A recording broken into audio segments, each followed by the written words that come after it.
Dairy farmers की sample testing नहीं हुई।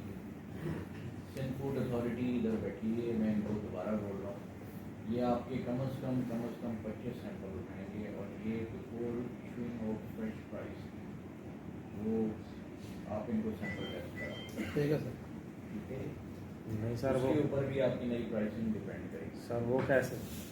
वो कैसे क्या मतलब वो तो अब दोबारा से ये सर्वे करेंगे, जाएंगे सैम्पलिंग, उसके बाद नोटिफिकेशन होगा। सिंध फूड अथॉरिटी नहीं सर। रैपिड टेस्ट सर आप नोटिफिकेशन दें अपने आप उनको सर वो कैंसिल पूरे कर साल हमें इस पे हमें उस पे कोई एतराज नहीं है। वो जब डेली की बुनियाद पे कहें हम आपसे डिसएग्री नहीं करते, लेकिन मैं ये कह रहा हूँ कि आप सब्जेक्ट टू नोटिफिकेशन में करें उनको पाबंद। नोटिफिकेशन इज सब्जेक्ट टू नहीं सर। सर तीसरा तीसरी ये कि आप लोग मुझे हेल्प करें, I will try to do costing for feed.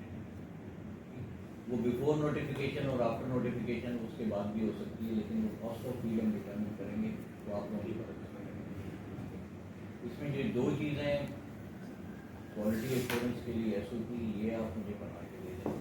Sample testing Sindh food authority इधर मौजूद है, ये आप लोग इधर करवा के देंगे।